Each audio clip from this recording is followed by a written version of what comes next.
Assalamualaikum warahmatullahi wabarakatuh. Baik teman-teman semuanya, di video kali ini kita akan melanjutkan pembahasan mengenai AKM.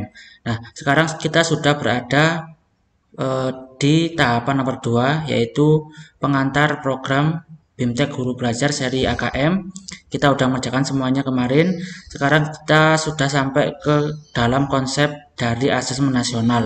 Nah, materi-materi dari AKM ini bisa teman-teman baca di course ini. Sekarang saya akan untuk mencoba mengerjakan kuis konsep dari asesmen nasional. Oke, tanpa berlama-lama langsung saja kita mulai kuisnya. Asesmen nasional tidak memiliki konsekuensi pada kelulusan siswa. Ini jelas jawabannya adalah benar. Selanjutnya, asesmen nasional dapat dikatakan sebagai pengganti ujian nasional karena keduanya merupakan asesmen berskala nasional yang dibutuhkan siswa untuk menentukan kelulusan. Nah, di sini jelas asesmen nasional itu nggak bisa dikatakan sebagai pengganti UN, ya. Jawabannya yang salah. Soal yang selanjutnya, nomor 3, asesmen nasional menekankan pada penguasaan kompetensi siswa, sedangkan ujian nasional menekankan pada penguasaan konten pembelajaran siswa. Ini benar. Soal yang selanjutnya, asesmen nasional lebih menekankan aspek kognitif yang dilihat melalui asesmen kompetensi mendasar literasi membaca dan numerasi. Bukan ya, karena di asesmen nasional itu terdiri dari 3 hal. Yang pertama AKM ini terdiri dari literasi membaca dan numerasi. Yang kedua ada survei karakter dan yang ketiga ada survei lingkungan belajar ya. Jadi ini jawabannya nomor 4 adalah salah. Nomor 5, pada pelaksanaannya asesmen nasional menggunakan metode sensus sedangkan ujian nasional menggunakan metode survei. Bukan ya, UN itu nggak pakai survei tapi menggunakan pilihan ganda. Ini salah. Soal yang selanjutnya, sekolah A mempersiapkan siswanya untuk siap mengikuti asesmen nasional dengan melakukan perubahan strategi pembelajaran literasi, membaca dan numerasi sehingga mampu melakukan penalaran terkait berbagai mata pelajaran. Ini jawabannya benar ya. Oke.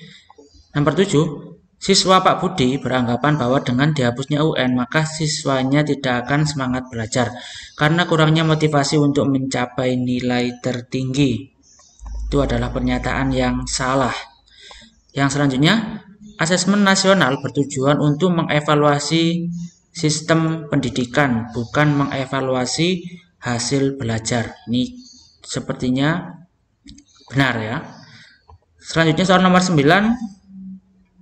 melihat dari tujuan, manfaat, dan teknis pelaksanaannya, asesmen nasional tidak sama dengan ujian nasional, sehingga tidak tepat untuk menyebutnya sebagai UN. Nah, ini betul sekali ya. Jadi asesmen nasional itu dari segi tujuannya, dari manfaat, dari teknisnya itu enggak sama dengan UN. Jadi kalau mengatakan asesmen nasional sebagai pengganti UN itu adalah pendapat yang kurang tepat.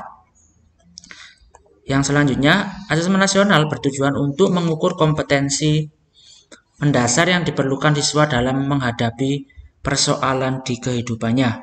Ini juga adalah pernyataan yang benar. Oh, sepertinya sudah selesai. Kita finish quiz dan kita tunggu sebentar hasilnya. Nah, ini adalah hasilnya bagi teman-teman semuanya. Alhamdulillah dari 10 soal kita bisa menyelesaikan semuanya dengan benar.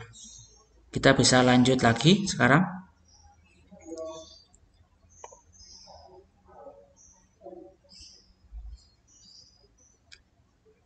Perayaan belajar dan refleksi topik 1, asesmen nasional. Oke, ini saya sudah menyelesaikan topik 1. Kemudian ada refleksinya. Kita kerjakan. Nah, di refleksi soalnya sama seperti kemarin, menggunakan soal uraian. Menurut Anda, apa informasi penting yang Anda peroleh setelah mempelajari materi pada topik konsep asesmen nasional? Silakan tulis refleksi Anda pada kolom komentar. Oke. Setelah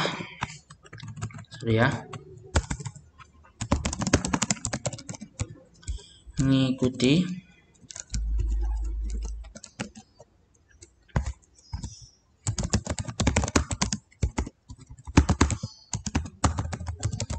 asesmen nasional ada beberapa hal yang dapat saya refleksikan.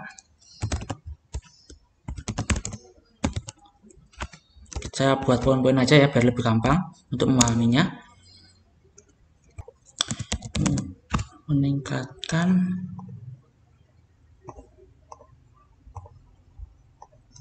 mutu pendidikan. Jadi di sini saya sudah punya 3 poin penting dari hasil refleksi ini. Yang pertama, asesmen nasional itu bukan sebagai penggantinya UN karena dari segi manfaat, tujuan dari tolak ukur itu berbeda dengan ujian nasional. Itu poin saya pertama. Kemudian poin keduanya, asesmen nasional itu merupakan cara benar untuk mengukur mutu pendidikan yang ada di Indonesia. Dan yang ketiga, hasil dari asesmen nasional itu bisa dijadikan sebagai bahan evaluasi. Nah, ini nanti bisa menjadi referensi bagi teman-teman semuanya. Nanti jawabannya akan saya taruh di deskripsi video saya. Itu. Ini kalau begitu saya copy dulu.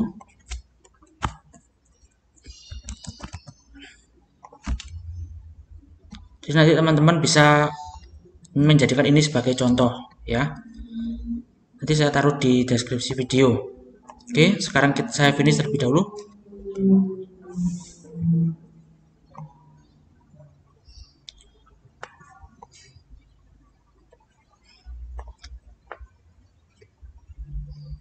Nah, untuk konsep asesmen nasional sudah saya lewati. Sekarang bisa saya lanjutkan untuk yang selanjutnya adalah teknis pelaksanaan asesmen nasional.